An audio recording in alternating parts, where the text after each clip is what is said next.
Vansbro är ett litet samhälle i Dalarna där, vad ska man säga, vi har ganska mycket skog och träd. One of those guys coming out of the junior ranks who has been absolutely incredible the last few years from Sweden, Ferry Svan. Efter första gången jag tränade så då jag kände väl kanske också att det är lite min grej. Så det var gjort för mig. Det kände jag väl ganska direkt. Då. Han har alltid haft myror i brallan så att säga. Han har svårt för att sitta still. Han har alltid varit en aktiv person. Vill inte göra samma sak för länge. Det ska hända saker.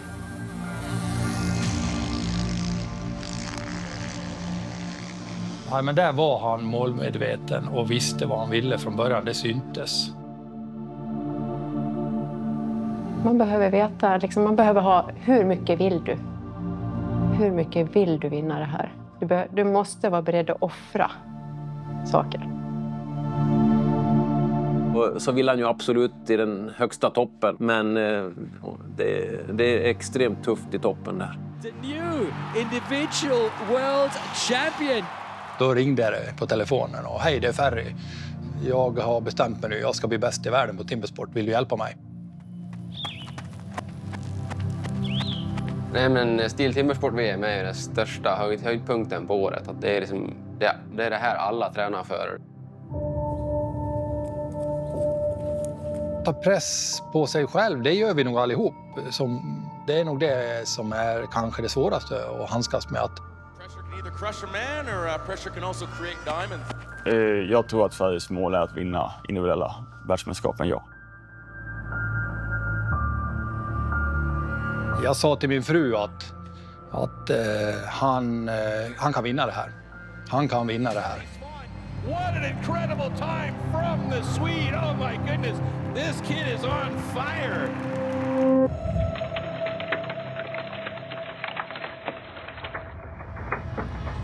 Okay, gentlemen.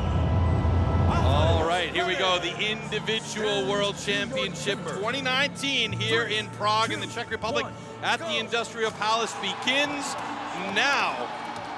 Jag har ju tävlat i seniorklassen i några år och försökt vinna nordiska mästerskapen för att ta mig till VM. 2018 gick det inte, men 2019 så lyckades jag vinna och fick platsen på VM helt enkelt. Det var väl ganska speciellt att komma till Prag och känna att det var jag som skulle representera Sverige. Ja, att vara på en världsmästerskapsscen, det är nog helt fantastiskt. Jag glömmer aldrig när man har gått till en VM-final och lyckats kvala dit och så står det bland de här 12 bästa i världen. As an athlete, this is it. This is what the whole summer's been part of. All the training and all the sweat and blood and tears leads to this moment.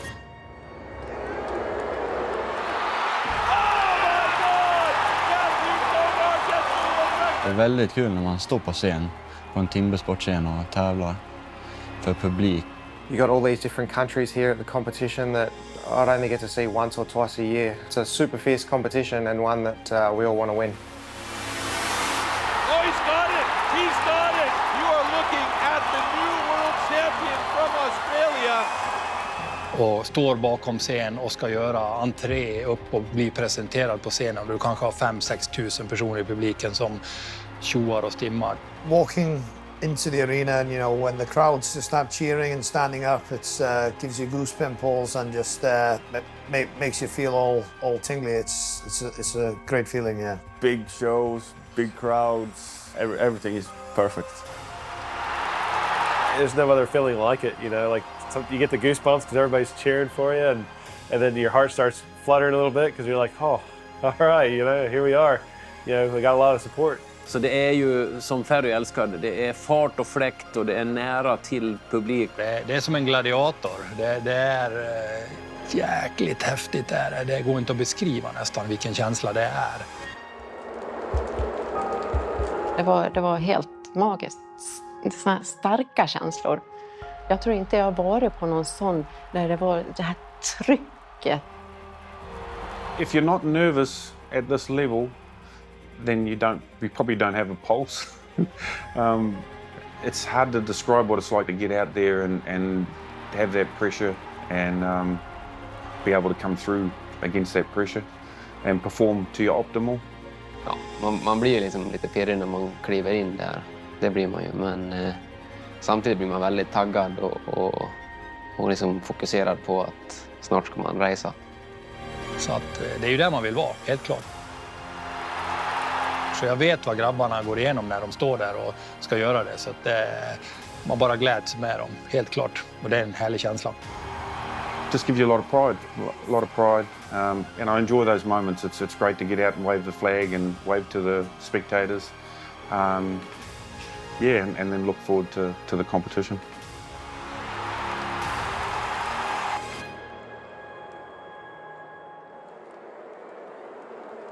Ja, första grejen var ju underhand. Och gå upp på scenen där, jag kommer ihåg att jag var väldigt nervöst och kände väl kanske också en del press. Men för jag ville verkligen ta ett nordiskt rekord. Det visste jag innan att om jag gör det jag ska, så då är det möjligt.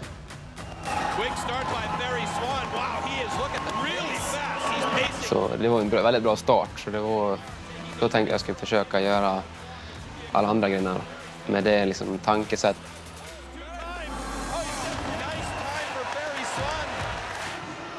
And those are the four guys that are currently under the 20-second mark here as we've gone through the first heat. Stockson var väldigt speciell, för det var sån himla ljudnivå inne i arenan, så jag hörde nästan inte motorsågen. Och vilket ljud det var i lokalen. Det var ju så högt ljud. Vi brukar ju lyssna väldigt mycket på vilket varvtal har man på motorn, och du kan lyssna med örat hur mycket man ska trycka och hur mycket det går att trycka. Men nu var det helt plötsligt att jag kunde inte lyssna på det, utan jag fick känna.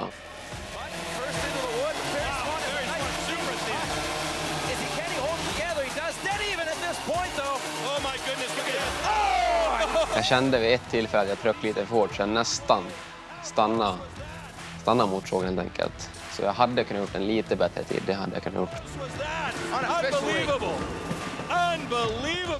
Tredje grejen är ju standing, och jag var inte så snabb som jag ville i rörelserna. Men om man kollar tekniskt så tyckte jag det såg väldigt bra ut, men jag hade kunnat gjort det fortare.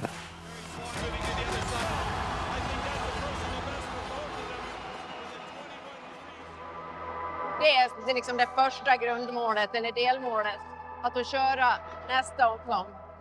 Men det gäller att ha så många bakom sig som möjligt, eftersom det är 4 som åker ut i den här första delen. Ja, det är lite nervöst faktiskt. Det ser bra ut så här långt, faktiskt.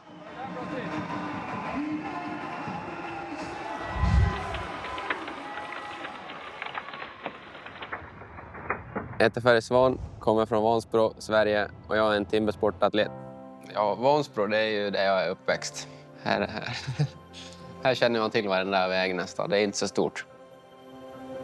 Våran del då, som heter Dalarna, och Västerdalälven som går utanför vårat hus, det är riktiga pärlan. Skogen och skogsbruk är väl en stor del av Vansbro. Men sen har vi också Vansbrosimningen som är en del av den svenska klassikern. Där många kommer hit och tävlar i simning helt enkelt.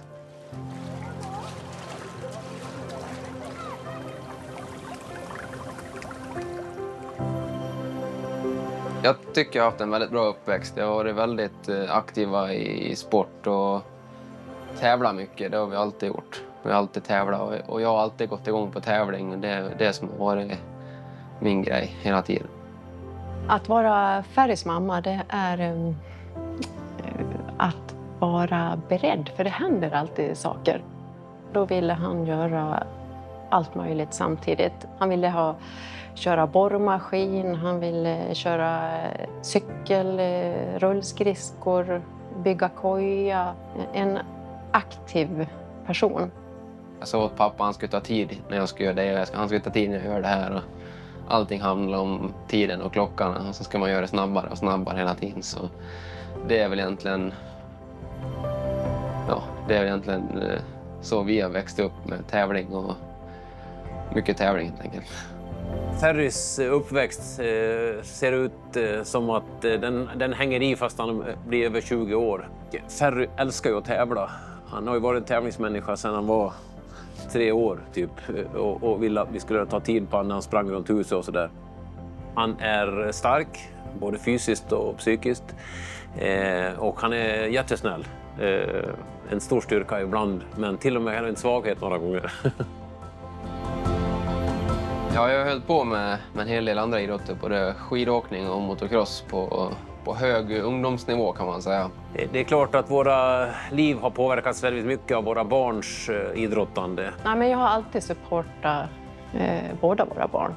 Om de har velat göra någonting med idrott och sport. Det är bara att hänga med.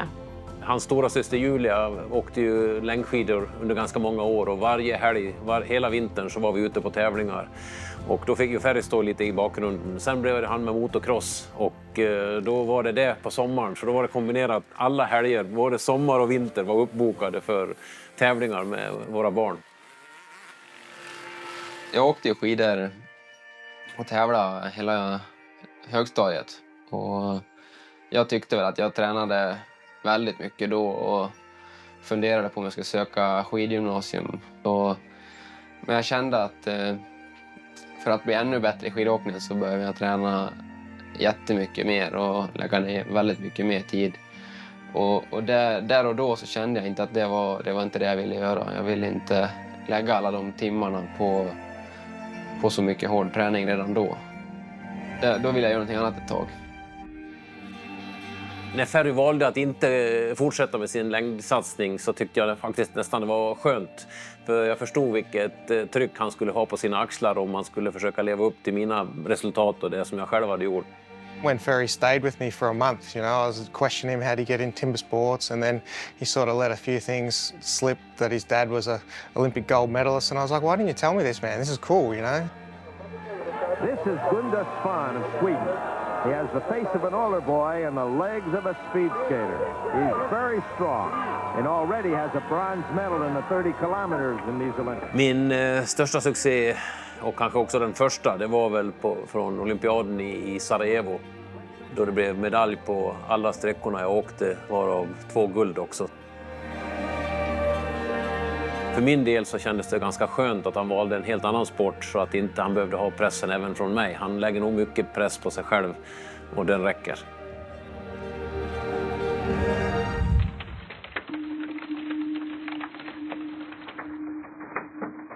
Ja, jag kommer ihåg första rookie nordiska. Det kommer jag ihåg faktiskt. Den stock som jag gjorde där, den tiden, den...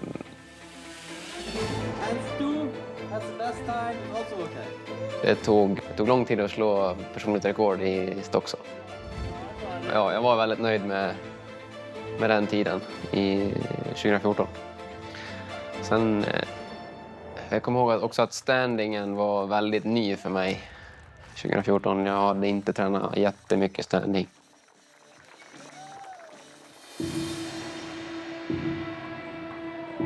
När Ferry blev uttagen till Rookie junior-VM, som vi säger på svenska, då hade ju han vunnit nordiska mästerskaperna först.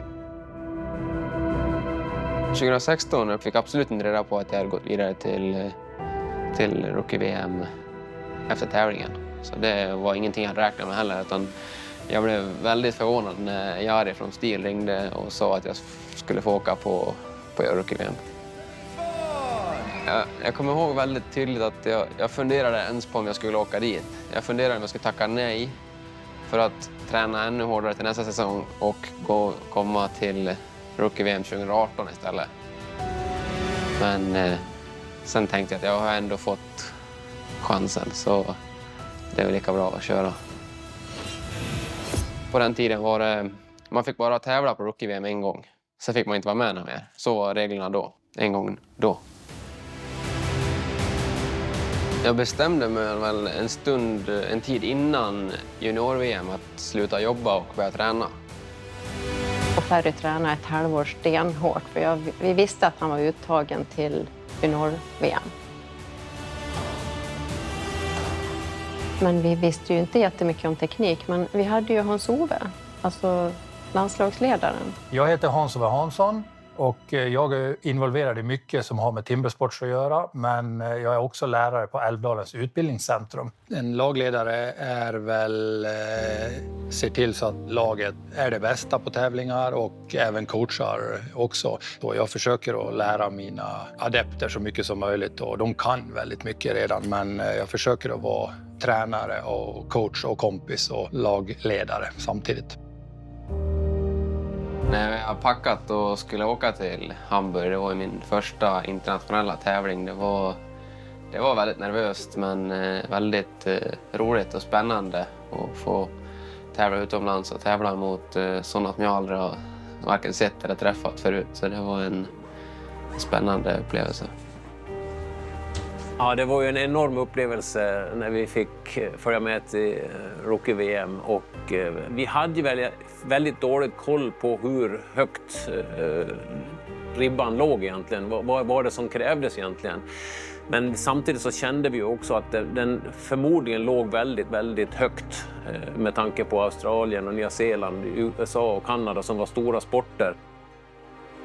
Jag hade verkligen förberett mig och träna riktigt bra. Jag visste inte riktigt vad jag skulle förvänta mig av tävlingen. Jag hade som mål att komma topp 5. Ja, det var ju lite annorlunda att komma upp på scenen på Rookie-VM. Den var ju väldigt mycket större än vad vi har tävlat på förut. De första tävlingarna var lite på vischan och inte så många i publiken och så. Så att utifrån sett så är det ju en jättestor skillnad. För han kommer inte att komma till junior-VM oförberedd. Han kommer att träna och ha en minutiös plan liksom, hela vägen ända in. Och det var ju det han gjorde. 2017 var jag faktiskt i publiken. Så jag och Kalle och våra flickvänner då åkte ner och kollade. Första grenen stock så hade jag tränat väldigt mycket på faktiskt. Man får ju lika många poäng i en vinst i den som i de andra grenarna. Samtidigt tror jag det var en fördel för mig att ingen visste vem jag var på tävlingen. Och, Sverige hade här inte ens haft någon tävlande med förut på Rookie-VM.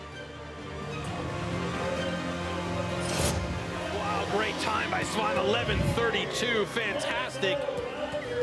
Fastest time yet. Och det gav resultat ganska direkt med att jag vann den grenen.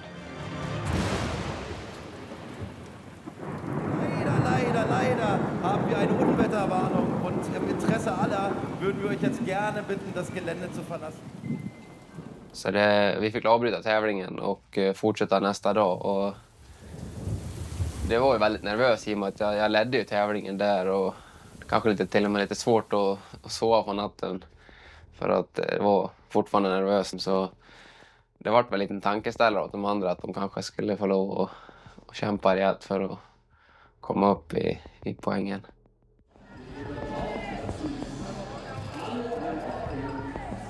Dagen därpå så då fortsatte vi ju tävlingen och då var det ju standing som var på tur då och det var väl en gren då som jag inte riktigt kände mig jättebekväm med. Time is ready. Contestants ready. 3, 2, 1, go. William Adams has got a good quick stroke going on here. As we often say, precision and power are very important, but so is endurance, especially when you're swinging the axe this much and this hard to get that log off the top. Ferry Svan looks like he might get it. He's got it. Ferry Svan does it in 22:60. Det var liksom också första gången jag hade en riktig tävlingsyxa i ett tävlingsvirke också. Rätt grejer i rätt virke så att säga. Jag försökte inte kolla på några resultat och försökte räkna ihop vart jag låg och hur jag låg. Men jag hade gjort 2 väldigt bra tider tidigt i tävlingen så jag förstod att jag låg bra till. Ja, singelbacken, den var ju den som jag har tränat minst på. Och där insåg jag att det här måste jag verkligen bli mycket bättre om jag ska ha någon chans på Rookie-VM. Ferry Swan getting into it right away. Wow, look at the technique from this guy here. Scott Folks, meanwhile, get a rhythm going. Ferry Swan. Jag vet inte vad jag gjorde, men jag gjorde någonting väldigt rätt där och då. Incredible time from the Swede. Oh my goodness. Både jag och Hans-Ove var väl väldigt både förvånade och väldigt glada över att vi fick en sån bra tid.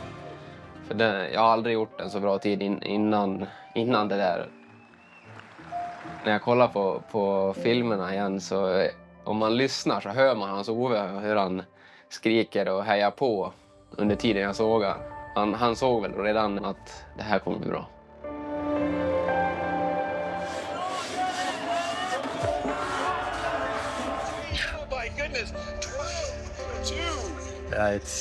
Ja, det här är häftigt. Det här är häftigt. Ja, och sista grejen underhand, där och då kände jag att jag hade en väldig koll på den. Så där slappnade jag av mer och var väl kanske inte riktigt fokuserad för att jag trodde att det här kan jag, det här är inga problem. Utan nu ska jag bara gå upp och leverera mer eller mindre. Så då vinner jag, tänkte jag. Jag tror att just på den sista grenen så var det lite huvudet som spökade. Att han gick in med att ja, men, det här kan jag. Han hade väl sprungit iväg lite grann att han hade redan vunnit innan han gick upp på scenen. Upplevde jag det som att det var. Stark beim Go, beide fast absolut identisch im Mål. Swan mit einer sehr, sehr hohen Frequenz. Der bleibt kurz hängen, ist aber sehr gut unterwegs. Folks hat ein paar mehr Probleme. Swan schon gewechselt. 12 Sekunden sind rum. Kleine Absetzer von Folks. Swan hier vorne muss jetzt noch mal ein bisschen dran arbeiten. Das wird vielleicht noch mal ein bisschen enger. Folks ist im Hintergrund. Swan vorne 23 Sekunden bleibt noch mal hängen. Jetzt lässt er Zeit liegen. Swan unter Druck. Folks hinten ist fast sogar noch ein bisschen näher dran. Jetzt ist er fertig, muss noch mal hoch. Oh, das hat Zeit gekostet für Swan. Das ist nur die 4. Zeit für Swan. Nur die 4. Zeit. Så för oss var det var väl jättebra att han kom hit. Och sen hoppas man ju att det ska gå bra.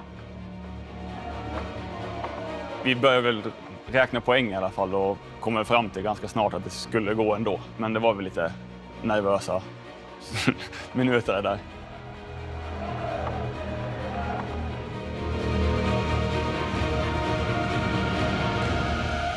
Ja, jag trodde jag tappade allting där och det var en väldigt viktig lärdom. Jag tjuvkikade lite. Jag såg att de la upp flaggorna. Och då lägger man ju flaggorna i en viss ordning. Och då såg jag att svenska flaggan låg på bästa platsen. Och då tänkte jag så här, åh vad pinsamt, nu har de gjort fel. Jag kommer också väl att vi stod, de radade upp oss, vi skulle gå upp på scen och på prisutdelning helt enkelt. Och det var lite, där och då gick ju hjärtat väldigt fort. Och jag tror det var många tappade hakor den kvällen, att han lyckades vinna. Det var en sån där fullträff som man bara kan drömma om.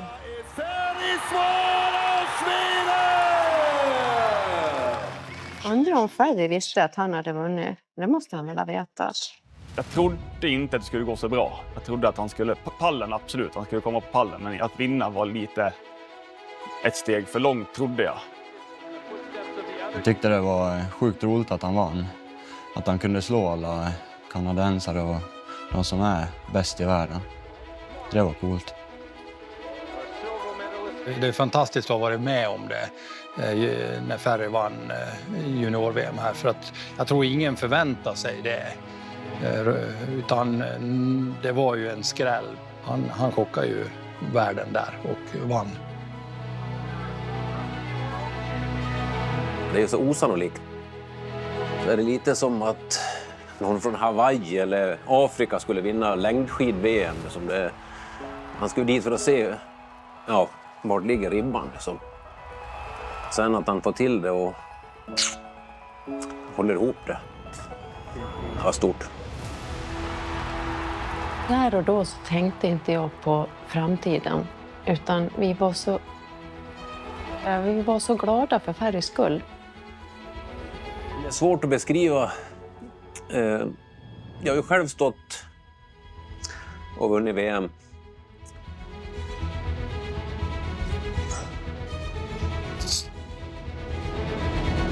Men det bleknar ju fullständigt när ens barn gör det.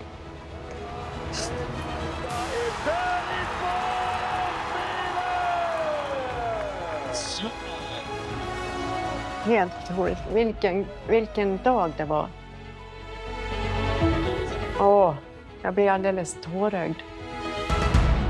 Den dagen var ju att man kunde hålla ihop det hela vägen. Ja, det var magiskt. Jag får så här.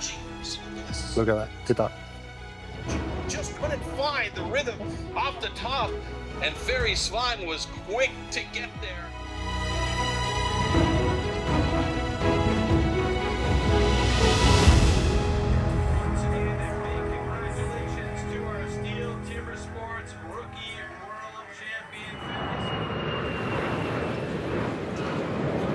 Egentligen när vi var där förstod vi inte hur stort det var. Det är nu efteråt som man har förstått att vilken prestation han gjorde. När vi kom hem så var det ju ett helt annat show och ett helt annat fokus kring timbersport. VM i timbersport. Välkomna hit Gunde Ferry Swan. Världens bästa junior är Ferry Swan från Skammet. Ja, imponerande. Jag tror väl att Ferry hade kanske förstått lite vad det ändå kunde innebära att bli framgångsrik. Han har ju stött sin stora syster, vunnit några skidtävlingar och förstod att när media skulle kanske bli någonting som han också skulle ställas inför. Men han var ju helt otränad på det naturligtvis. Det var en stor omställning. All media som uppstår kring mig och kring sporten, ibland kan det bli mycket och ibland kan det bli, tycker det är lite jobbigt sådär. Men oftast så tycker jag det är kul och att det är motiverande att prata med media. Det får gärna hända och jag följer väldigt gärna med på resan i det. Media har både jag och Gunde levt med i hela vårt liv eftersom vi har elitidrottat själv. Så att vi är ganska van så. Men det är absolut mycket mer nu igen i och med Ferry. Ja, det är speciellt att första gången få vara med på något sånt och speciellt att det är någonting jag har åstadkommit helt själv. Det var verkligen roligt och sådär. Men framförallt för mig ännu mer speciellt och kul att de som är bland de bättre i världen hör av sig och tycker det är kul att jag har vunnit.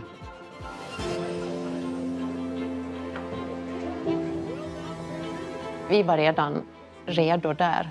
Om vill han det här så då ska vi i alla fall försöka hjälpa till så mycket vi kan.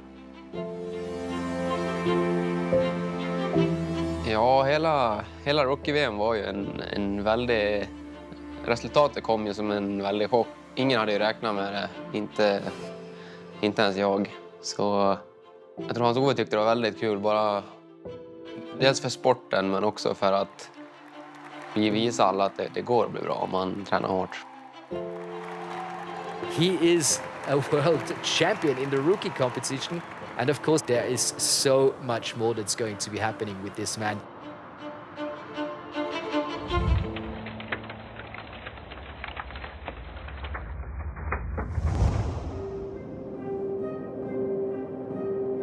Ja, första gången jag hörde talas om timbersport, då var ju Ferry i Älvdalen på skola och studerade ju skogsbruk. Och jag tror det passade honom ganska bra för att det var en kombination av både att läsa men också att få vara aktiv och köra motorsåg och jobba med kroppen samtidigt. Så att det passade honom väldigt bra. Jag kom i kontakt med timbersporten genom min gymnasieskola i Älvdalen. Där kunde vi testa på och även träna en gång i veckan just timbersport då. Så det var där jag testade första gången. Men jag visste väl lite vad det var. Jag hade hört talas om det lite så här innan, men det var inte så mycket mer än det. Och sen ringde han hem en dag och sa att han ville börja med timbersport. Jag visste inte ens vad det var faktiskt. Timbersport startade ju här på skolan 2008. Då började alltså timbersport i Sverige här på skolan. Jag heter Robert Nilsson och är lärare på Skogsgymnasiet här på Älvdalens utbildningscentrum. Det var ett gäng med lärare som åkte iväg på ett nybörjarträningsläger ner till Holland och lärde sig sporten och var med på europeiska mästerskapen då 2 månader senare. Så att den startade faktiskt sporten här på skolan i Älvdalen.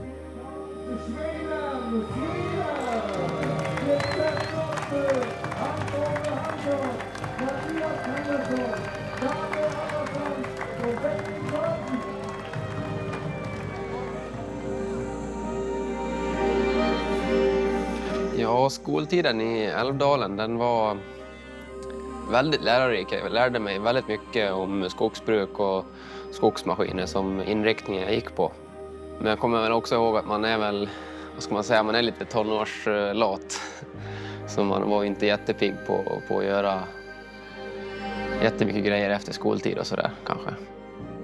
Jag tycker att timbersport är en bra del i en utbildning där det finns skog i utbildningen så att säga. Så att det är ett bra komplement i utbildningen. Vi har ju skoglig inriktning på skolan och det hör ju till skogen liksom att hugga och såga och att få in ett tävlingsmoment i utbildningen var ju någonting som var viktigt. Så att de får se att det finns andra saker inom skog än bara köra maskin, utan det finns även tävling inom yrket så att säga.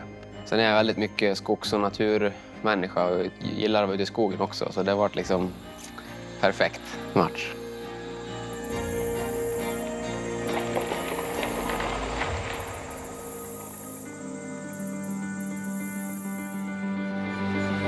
Första gången jag träffade Ferry Svan så kände jag direkt att här är en kille med mycket energi. Det var en livlig kille, mycket energi.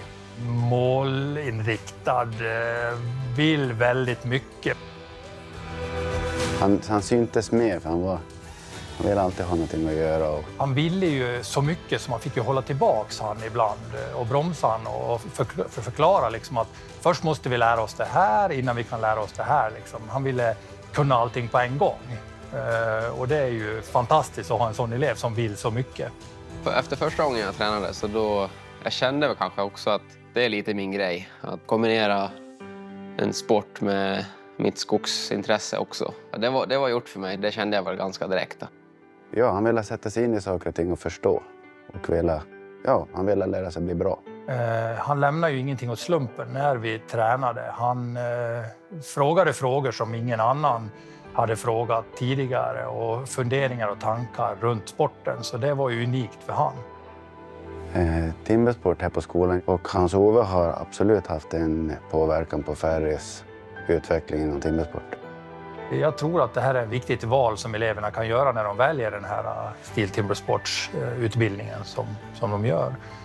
De växer som människor också. De lär sig språk, de lär sig sociala kontakter med varandra, hur man ska vara, vad man inte ska vara. Och, det är inte bara hugga och såga, man ska vara en bra kompis, människa, person också. Man kunde se att Ferry kunde bli någonting inom timbersport för han ville satsa på någonting och har han bestämt sig så då vet han vad målet är.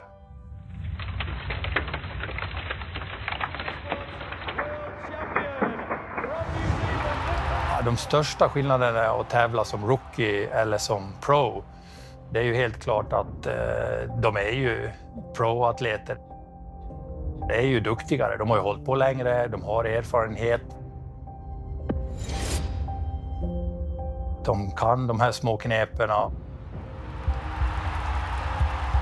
Och sen ska du ju lära dig 2 discipliner till. Det är ju större block och så är det 2 till grenar man ska träna på. Det är ju hots och springboard. Så det gäller ju att sätta igång och träna de 2 grenarna också. Det är väl skillnaden. Ja, efter att han hade vunnit junior-VM, nästa steg var att kliva upp i pro-klassen. Han var så duktig då så att han kunde hävda sig med de andra pro-atleterna i Sverige. Så att det var helt naturligt och givetvis så pushade jag han också till det då. Sen var det väl han som fick ta beslutet, men det var inget svårt beslut utan det var nästa steg för Ferry. Det blev en väldig morot att efter jag vann junior-VM att det går att bli bra fort om man tränar bra och tränar rätt. Så det var väl egentligen det som verkligen satte igång tankarna att det går att även bli riktigt duktig i pro-klassen. Från att vara världsmästare på juniornivå och sen gå in i seniornivå. Det vet ju jag som har gjort det själv i min egen idrott att det är ett jättestort kliv. Då får man liksom börja lite om från början resultatmässigt. Man måste få göra misstag, man måste få liksom ta nya tag och komma tillbaka och komma igen. Och det är ups and downs, så är det ju liksom. Känslan om att gå upp i pro-klassen i samma år som junior-VM, det var... Jag hade väl lite högmod kanske också så jag tyckte att jag skulle kunna vinna även där. Men det visade sig vara väldigt svårt faktiskt.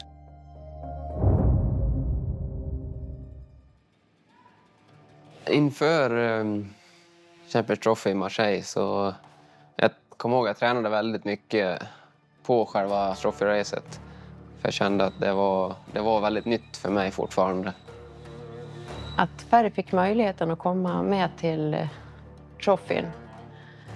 Bara det var ju helt otroligt för man får vara med och man får lära och se de stora grabbarna, vad de gör och vad de åstadkommer. Han gjorde ju det jättebra där tycker jag ändå för att komma från ingenstans och försöka vara med ändå och vara med de stora grabbarna. Ferry Svan. Not very tall, not very heavy. Man måste liksom tävla för att bli duktig och vara med dem som är bättre. Så att få hårt motstånd, det är det bästa Ferry kan få. See if Ferry can bring that technique to the table here today. När alla atleter skulle presenteras på scenen och då hamnade jag bredvid Jason Wynyard, kommer jag ihåg. Och där stod jag som en liten räka bredvid den stora giganten som alla ville slå. Så jag kommer ihåg, jag sa till honom att jag ser ut som en räka när jag står bredvid dig, sa jag. Och då skrattade han lite bara och tyckte jag var knäpp. By the way, was the winner of the Rookie World Championship 2017 and a wild card for this Champions Trophies. Det är många sekunder som slingar iväg bara för att man inte har erfarenhet. Jag ser ju på speciellt andra här att jag tar det verkligen lugnt för att orka genom hela racet. Hade jag liksom blåst på för fullt direkt så hade jag ju haft en bättre chans att hugga samma tid som Martin gjorde. Through Ferry Svan playing catch up now, and I think this one's going to go to Martin Komarek. Yeah, there it is. It is done and dusted for Martin Komarek at 1:15.77. Ferry Svan does it in 1:20.54, not that far behind, but hey, this one is going to Martin Komarek. Jag var inte besviken på min placering egentligen, utan jag åkte till Marseille med egentligen inga förväntningar, utan jag skulle åka dit för att lära mig och för att se hur långt har jag kvar till de som är bäst.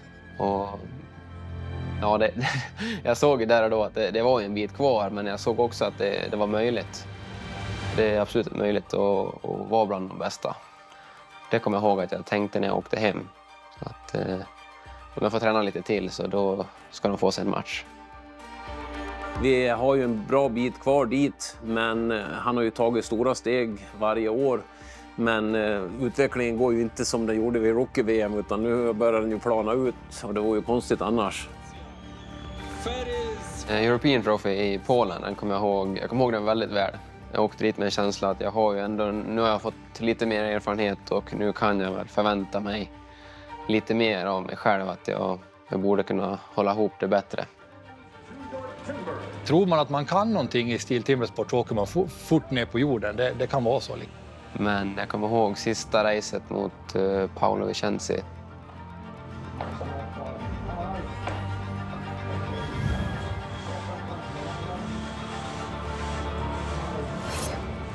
Man brukar säga att man ska hugga 10 000 timmar innan man blir duktig på någonting. Då högg han av 1 eller 2 slag före mig. Så där kommer jag vara riktigt besviken på att jag inte tog han där. Och då kommer jag inte vidare till nästa runda. När man kommer upp på en viss nivå, det är då det börjar bli svårt att bli lite bättre. Man måste förstå att man hela tiden måste bli lite bättre. Men tävla mer och mot de som är bäst i världen. Det tror jag är framgångsreceptet.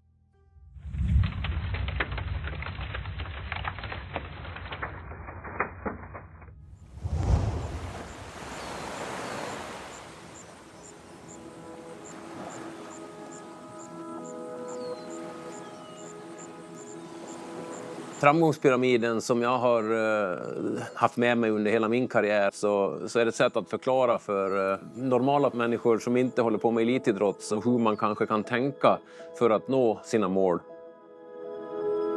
Man kan säga att jag är mer eller mindre uppvuxen med pappas pyramid. Jag lever ganska mycket efter den, helt klart. I botten där, innan man sätter upp ett mål, så måste man fråga sig hur mycket vill jag det här? Hur mycket engagemang, vilja och motivation har jag? Är du beredd att offra julafton, träna? Känns det här relevant att ha ett sånt högt mål? Kompisar ska göra någonting. Nej, jag ska träna. Hur mycket vill du det här? Det är första steget. Jag börjar förstå att den är ganska bra. Den är väldigt sann. Att man måste ha vilja. När vi kom hem från Rookie-VM var han ju extremt motiverad och såg framåt med att göra det här på fulltid. Och i och med att han såg att det kommer att kosta massa pengar och energi så tänkte han att om han skulle sluta jobba professionellt med det här så flyttade han hem hit och bodde uppe på här i garaget för att spara pengar och kunna lägga all fokus på timbersport. Då ringde jag på telefonen och hej, det är Ferry. Jag ska bli bäst i världen på timbersport. Vill du hjälpa mig? Och på den vägen är det. Sen har det bara rullat på. Han sa ja visst, det kan jag väl, sa han. Och bara var glad för det liksom. Och sen satte träningen igång. Och sen den dagen har det egentligen varit fokus på VM. Pappa hade ju byggt vad han säger, en maskinhall för att han ska kunna ha både husbilen och traktorn här inne. Men allt eftersom jag behövde träna och fick lov att vara inomhus när det började regna och var kallt ute så tog jag väl mer och mer av golvytan här inne. Så till sist nu så är det ju bara timbersport här inne. Sen är det många bitar på vägen dit som en bra plan är ju helt avgörande. Och inte bara en plan utan kanske 2-3 olika planer beroende på situationen, hur den förändras över tid och hur det går i inledningen på tävlingen eller vad det kan vara för någonting. Jag tror att han tränar nog mer, de bättre, men för att det krävs mer träning för att bli bättre än att hålla sig bra. Och mamma hjälper mig väldigt mycket med träningsupplägg och teknikträning framför allt. Att vara mamma och att vara Ferrys coach, det är 2 olika roller. Men jag blandar dem. Så att när jag ser att han blir låg på energi, då blir jag mamma. Men om jag ser att han inte skärper sig på träningen eller inte är där, då blir jag coach. Att coacha honom att lära sig att tänka som en elitatlet. Samtidigt som man måste göra det enkelt för sig. Att inte hitta på allt för mycket saker och sprida energin för mycket, utan att man får ett bra fokus. Men enkla vägar är ofta bra vägar som man underskattar. Han har bästa stödet som finns runt omkring då med hans mor och far som hjälper han till 150%. Pappa han hjälper mig väl mest med lite med utrustning och men framförallt virke. Så att jag har virke. Utan honom så går det inte att producera de här blockerna som vi gör på det sättet. Jag känner ju stor glädje när jag får tillbringa dagar med Ferry i skogen. Och jag ska erkänna också, annars så kommer Maria att säga det direkt, att nu får jag också erkänna att jag kan inte köra traktorn lika bra som Ferry. Han har dessutom konstruerat en pensionärsknapp så att allting ska gå lite sakta så pappa kan också köra. Sen en annan nivå som jag har upplevt har varit väldigt viktig för min del, det är att kunna tänka i nya banor. Gör man precis som alla de bästa så kanske man blir ungefär lika bra som de bästa, men ska man bli bättre så måste man hitta nya vägar. Den här som jag levde mycket själv på, det var min nyfikenhet och också oräddheten att inte följa mönstret som alla andra har gjort. Vi har inte det i vår kultur, den här sporten, utan den är ju relativt ny, så vi har inte kunskapen. Även om Nya Zeeland och Australien har levt med det här i 100 år ungefär, så tror jag också att sporten är inte färdigutvecklad fortfarande. Det får vi lista ut, så det tar lite längre tid att träna och sen kanske man liksom råkar göra något fel och upptäcker att oj, det där gick bättre. Ändå är det oftast detaljerna som avgör vem som är nummer 1 och vem som är nummer 2 och 3. Det är inga stora skillnader mellan de som är bäst i världen och den som är 4. Och det måste man också förstå när man sätter upp ett mål. Är det små marginaler i stil timbersport och det gäller liksom att göra rätt saker. Har han ju skapat sig mycket egna kontakter runt om i världen. Han har ju varit i Australien och tävlat och bott och tränat hos Lawrence O'Toole och han har ju hittat sina vägar. He's got some of the best training facilities I've seen anywhere in the world. So he's definitely taking the right steps to forward his timber sports career in that respect. You missed a bit on my car, a little bit lower. Thanks, mate. I think he tried to enjoy the competition, and another side he wants to do the best performance, and he does already many times. No, Ferry Swan jest znakomitym zawodnikiem. Bardzo tutaj widzę, wychodzi naprzód. No, dużo na pewno trenuje. Er ist wirklich am Trainieren und seine Halle und sein Fitnessraum, das sucht seinesgleichen. Also sehr doch respektvoller Gegner, der scheint immer noch besser zu werden. No, podejrzewam, że jak będzie startował Ferry w następnych zawodach, no, będzie ciężkim zawodnikiem do przejścia. No. Także wielki szacunek dla Ferry'ego. I can see why Ferry has a great work ethic and, you know, all the things that have been put in place to try and get him as good as he can has come from his parents. So it's good.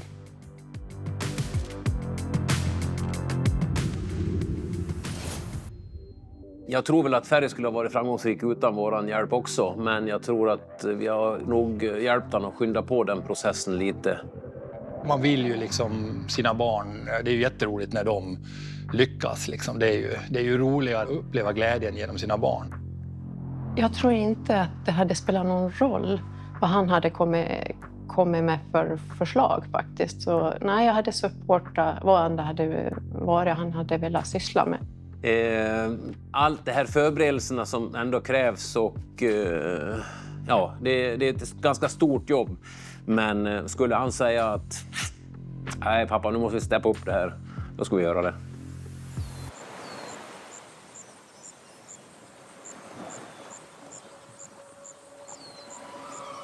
Det var en speciell känsla att hugga Champions Trophy på hemmaplan i Sverige. Jag har ju varit med i Marseille året innan och fått känna på lite hur bra de bästa grabbarna är. Jason Wynyard should do it, and that does it. And they are blowing through this single buck. And Sterling Hart does it. Oh my goodness, just over a minute. 1 minute, 92 tenths. Men det är som sagt var speciellt att få hugga inför svensk publik och svenska fans som var där. Så det var en väldigt skön känsla också. Stand to your timber. 3, 2, 1, go! Quick start by Ferry Swan, who gets that saw right into the wood, but Martin Kalina looks like he's got a bit of a cleaner cut. He can, showing that speed, that power, steps down, breaks the block, and he is through now to the single buck. Oh, but then Kalina got caught up, and Swan drops the disc, and then now the both of them are on standing block. This is pins and needles, folks. Gets it done, but just behind Ferry Swan, who only got by the skin of his teeth. Ja, den där rundan var jobbig. Jag var väldigt stressad. Jag måste lugna ner mig till nästa runda. Men det gick bra. Jag tog han helt enkelt och då var jag vidare till nästa. Så nu är det bara att fokusera på det. Stand to your timber. 3, 2, 1, go! Very quick by Ferry to get up on top of that block. Mikkel Dubicki, no slouch, though he's right there with him. Ferry distinctly on the other side as well. Who will break through first? Mikkel Dubicki does it. Mikkel Dubicki moving over for Poland onto the single buck. He has to get that flow going. Ferry Swan, very clean start for him. Swan with a very clean cut on the single buck. Leads now over to the standing block chop. Dubicki right there with them though. Dubicki, Swan moving over to the other side. This is an intense competition between two intense competitors. But Dubicki, the powerhouse, is going to do it though. He's got that block down just ahead of Swan. Ja, överlag i Champions Trophy så var jag väl helt okej nöjd, det lär jag säga. Men hade jag huggit sista racet 2 slag snabbare så hade jag ju gått vidare till ytterligare en runda då. Men jag var nöjd, det var jag. Mikkel Dubicki! Ja, skillnaden på Ferry då och nu är ju att han har ju växt till sig. Han har ju mognat. Han har insett att det tar tid att lära sig den här sporten och man måste göra lite misstag för att kunna bli duktig i den här sporten. Och få erfarenhet, för det är det man måste skaffa sig. Så att det är stor skillnad när han började på skolan tills idag, helt klart.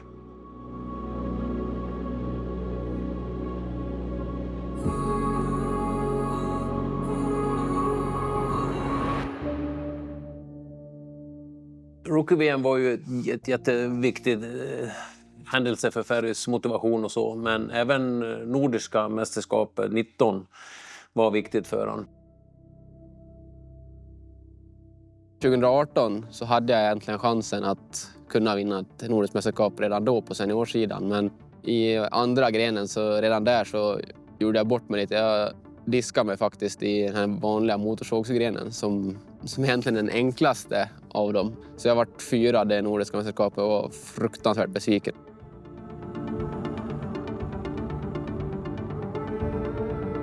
Så i år, eller 2019, så då har jag tränat väldigt, väldigt hårt och har sagt till mig själv att det ska absolut inte hända en gång till.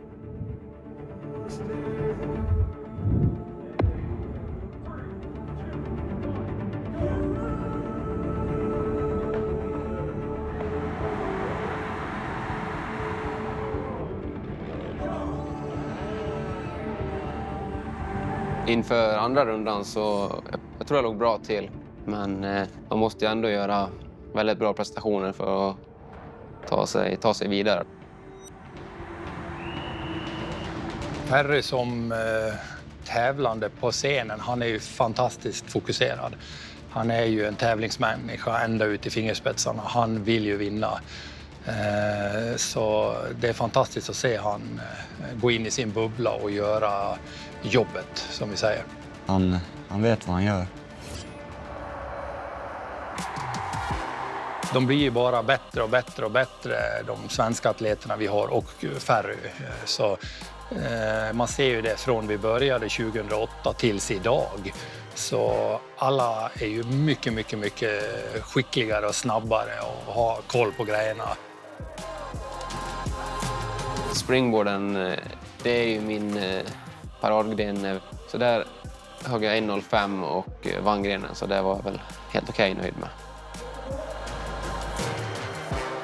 Sen kommer vi till hots och finalen av tävlingen helt enkelt. Och jag har krånglat med min gamla Hotso väldigt mycket. Och jag skickar den över hela Europa på att den ska försöka fixa problemen med den. Men som man ser i det där klippet så den går allt utom mjukt och fint. Så sista tissan blev väldigt tjock.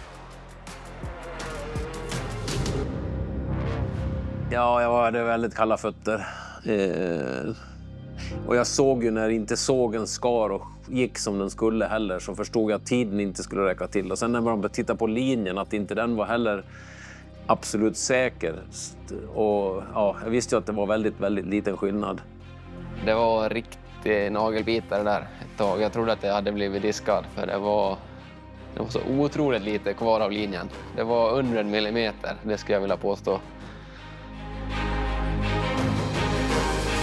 Just där och då, några sekunder, så givetvis känner man liksom, man vill ju vinna. Det är ju därför du tävlar. Det är ju så, även fast man börjar komma upp i åren som jag gör då. Men man vill ju ändå vinna. De här horna växer ut och den här tävlingsjäveln finns ju alltid där. Jag var glad för, som Färjers skull, som vän liksom. Men sen som tävlande ville ju jag absolut vinna. Det var tajt. Det var jättenära att vi skulle kunna gå till Färje, Hans-Ove eller jag och vinna i slutet. Men de gjorde såklart, de kapade bort trissan och verkligen kollade noga så att det verkligen var okej. Och det var det till sist. Så det var en väldigt skön känsla att det faktiskt var okej.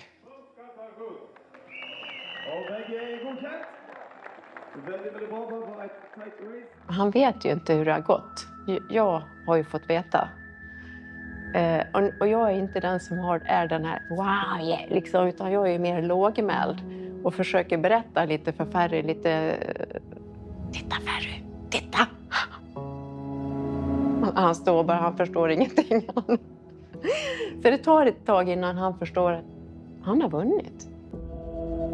Jag vågade inte riktigt tro på att det var så förrän jag visste att de hade kollat det. Så det var så verkligen var säkert.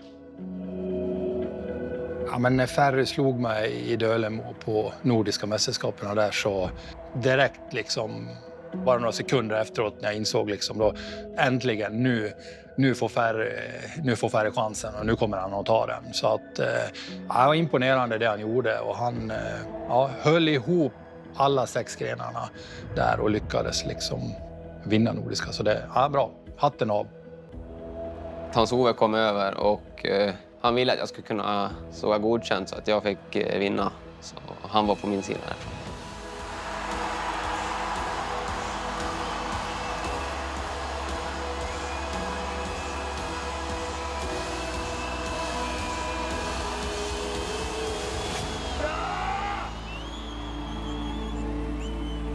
Det är ju en otroligt viktig punkt för honom att han...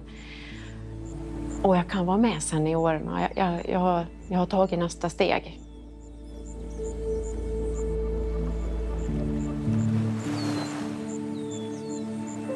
Jag tror att den segern där var helt avgörande. Nej, det var ytterligare ett sånt kliv som man behövde också för självförtroende och annat. Så nej, det var också ett sånt trappsteg som skulle passeras. Det här var ett stort mål för Ferry. Han hade verkligen det som mål att vinna nordiska mästerskaperna. Absolut. Och då var det liksom det här att nu måste vi höja nivån ännu mer.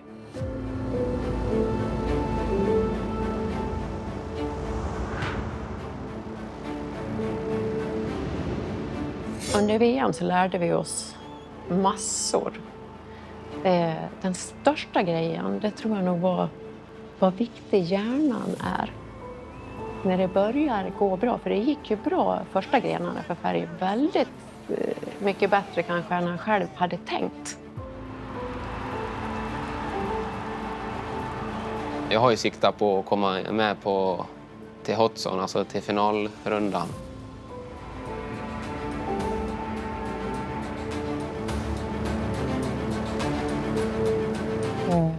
Och då är det svårt att leverera igen. För då börjar hjärnan gå igång så här, jaha, är jag så här bra? Och då tappar man fokus.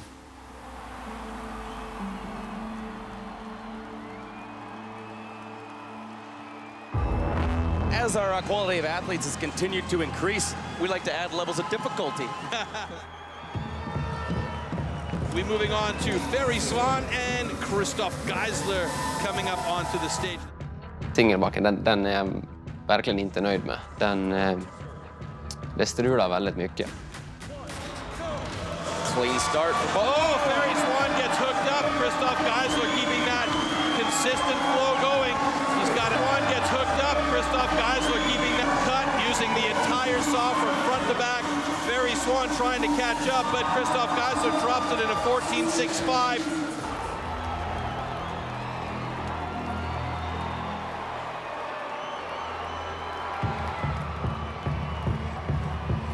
Okay, I guess we're going to get our analysis afterwards, and there we see Ferry Swan drops down to 7th place, and Martin Roussel holding solid in 8th place at the moment. I och med att jag inte var nöjd med singelbacken så kände jag att jag måste verkligen göra en bra springboard. Där gick jag ut med tankarna att jag skulle ta ett nordiskt rekord i springboard. There you go. See what we got. Christoph Geisler with a personal best time of 52 seconds. Ferry Swan only has a personal best of 1:05, but we may see a couple of new personal bests coming out of here.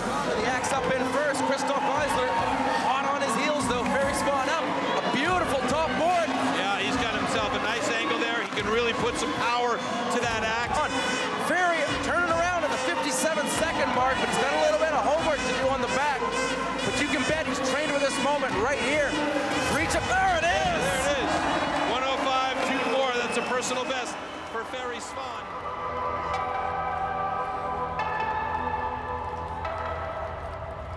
Men jag var kanske lite för ivrig där och ja, jag bommade något slag på första fickan så kom aldrig in i den här sköna tajmingen liksom. Så det blev inte riktigt heller vad jag hade hoppats på just i springboarden. Jag förstod väl ganska direkt att 1:04 kommer jag inte komma jättelångt med. De andra killarna, de kan ju riktigt bra tider och några av dem gjorde ju en riktigt nära världsrekordstider till och med. Så jag förstod väl direkt att inte jag skulle vara jättehögt upp i resultatlistan. Single buck in springboard, and we're going to see Ferry Swan and Martin Roussel unfortunately eliminated here. Det är skitbra Ferry. Bästa svensk hittills någonsin. Han står ju här, Ferry Swan. Det är bra. Det finns ingen svensk som har kommit så långt som du. Vi har försökt många av oss, men det är ingen som har kommit vidare än andra omgången. Det är du.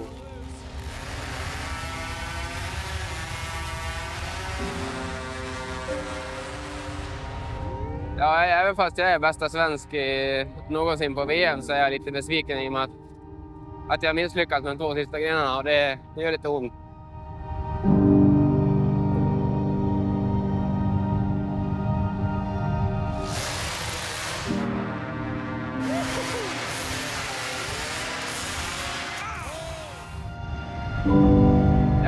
Jag vet att jag kan så mycket mer och det är svårt att skjuta på just den här tävlingen och det är jobbigt.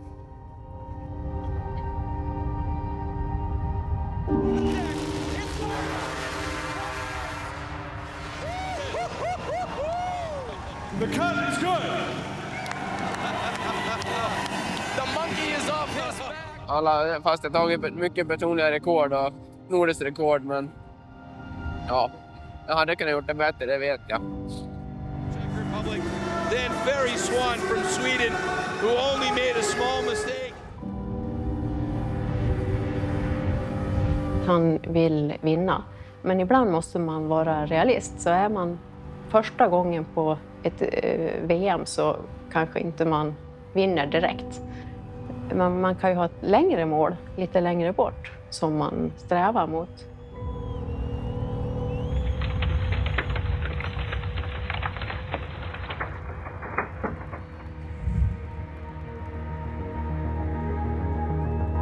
Ferry och Emil och Kalle och Pontus och Johannes och laget liksom. Så att de är ju som en stor familj och de tävlar ju mot varandra. De tränar ju med varandra. De gör ju allting tillsammans så att de kan varandra utan och innan. Och Ferry Svan är en bra motståndare. En person som pushar mig i min egna träning och väldigt god vän skulle jag säga.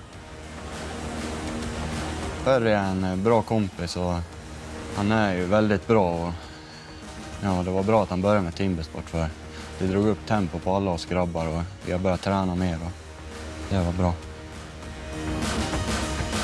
De har en hög nivå allihop de där killarna. Så att tittar man på Ferry så han behöver ju hjälp av de här andra runt omkring också. Det är ju jätteviktigt. Man kan ju inte klara någonting själv utan han behöver ju laget också och det är viktigt att tänka på. Man försöker vara en bra förebild för kommande rookies. Ja, att vi är schyssta i sporten och vi beter oss bra mot varandra. It started out as like a gentleman's sport in New Zealand and I really appreciate that part of it. There's no animosity outside of the competition mode. We all get along really well off the stage, but when we get on the stage and compete, it's everything out there. And I think that's one of the things I appreciate about the sport, and the people that are involved are decent people, and it's always great to come to the World Championships and see them again, and then get out on the stage and do battle. Det är jätteroligt att man kan åka runt i hela världen och träffa liksinnade och kompisar mer eller mindre. Steel Timber Sports betyder ju jättemycket idag för mig. Jag har ju fått kompisar över hela världen. Det är en fantastisk familj i Steel Timber Sports-världen. Alla hjälps åt och alla är liksom snälla mot varandra. Det är fantastiskt. I love the sport and it has become more professional in the last few years. The athletes are getting younger and they are doing a lot of training and a lot of technical work. So the gap in each discipline is really tight. So we're going to be looking for every split second throughout each discipline, which is great. It's exciting and it's what I live for. Ja, Jason Wynn gör det. Han har ju... Ja, så länge jag har varit med i timbersporten och kollat på VM och på tävlingar så har ju han mer eller mindre alltid vunnit VM. Och därav är ju han den som alla vill slå. Och även jag då såklart. Jason Wynyard, the strongest timber sports athlete. Yeah, well, I think I quietly always back myself. I believe I can beat anyone in this sport. And that's not an arrogant thing, it's just a self-belief. And I mean, it's not like I go around and spout that I'm the best, rah, rah, rah. I try to be, a decent person and a tough competitor. Om det går dåligt på någon tävling som man är riktigt besviken, så tar jag det som liksom att det blir tändvätska på elden. Jag har ju sagt redan från när jag började träna väldigt hårt att jag vill bli bäst i världen. Och det står jag väl kvar vid än. Ferry har målet att bli bäst i världen. Boy, the Swedes have got some awesome talent. Om Ferry fortsätter träna som man gör nu så finns det möjlighet till om 4-5 år en pallplats på ett individuellt VM. Det tror jag absolut. Säkerligen lite tidigare också.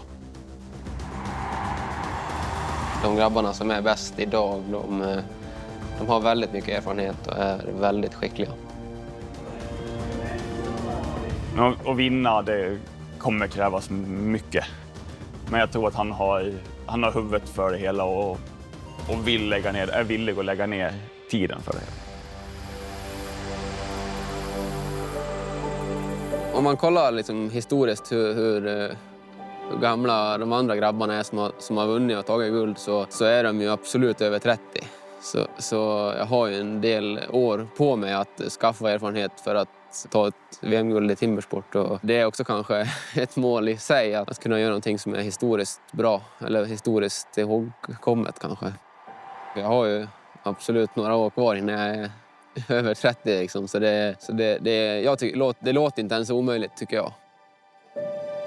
Från då när han ringde mig och sa att nu nu vill jag att du hjälper mig att bli bäst i världen. Så det börjar ju försiktigt med yxor och lite sågar och sådana saker. Men sen har ju han letat sig väldigt effektivt själv liksom, fram till där han är idag. Och jättebra stöttning hemifrån. Jag tror att det är ganska unikt att Ferry har en coach som är kvinna för det första. Och sen att dessutom att han har haft så pass mycket hjälp av Marie i sin tekniska utveckling. Målen för Ferry, de sätter inte jag. De får han sätta själv. Sen följer jag hur långt vill du komma? Och så får vi diskutera vad krävs det för det. Och sen är det bara att börja jobba. Jag tror absolut inte jag hade varit där jag är idag om inte jag hade haft mamma och pappa till hjälp. Verkligen inte. De stöttar mig väldigt mycket och hjälper mig otroligt mycket med grejer kring sporten och sånt som jag behöver för att kunna träna och tävla på den nivån jag behöver. Jag har fortfarande siktet högt och försöker bli bättre hela tiden.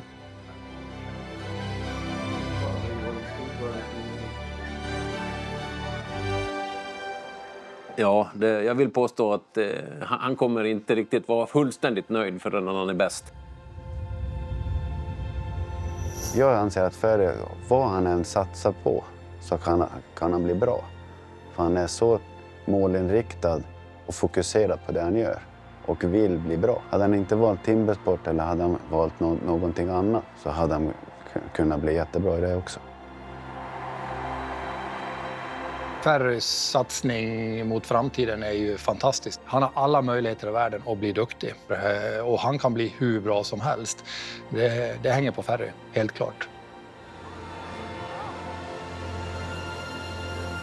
Så mitt mål, eget mål, det är att få Ferry till sitt bästa jag. Både som person, men också som atlet såklart.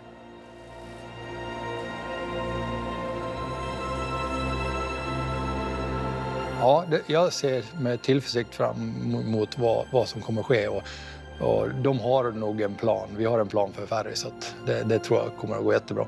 Han har koll på läget. Han vet vart han ska någonstans. Så att det är häftigt att se.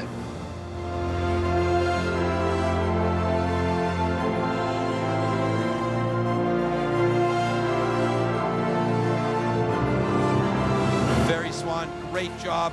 74 points on the day and your new Four Nations Cup champion 2020. Here is the champion.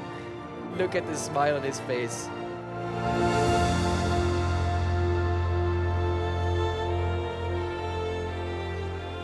It looked like Ferry Swan had a cutout at the start. Thumbs up from Bart Janssen. Steel Timber Sports Nordic champion 2021, Ferry Swan.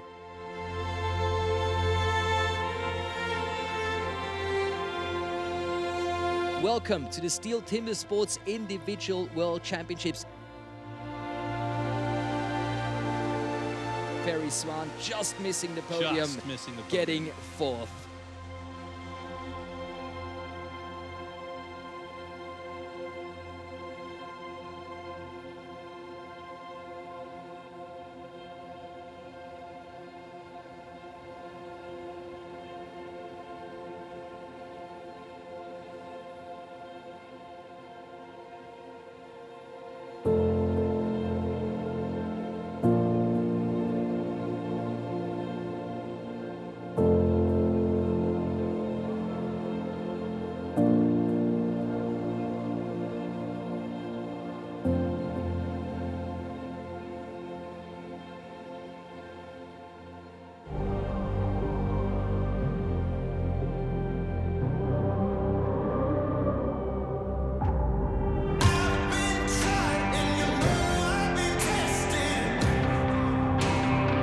I asked Ferry, who hell are you? Or something like that. We never heard about you. Who are you? Jo, Vansbro, det ligger i Dalarna och hör jag låter Dalarna. Jag blir helt galen alltså. Jag kan inte ens säga det utan att låta som en riktig dalmas. Det får jag själv, för jag sa inte sports. Jeez.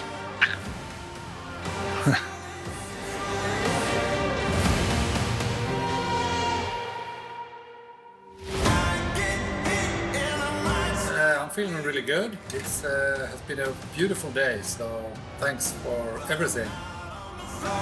Staring at the ceiling.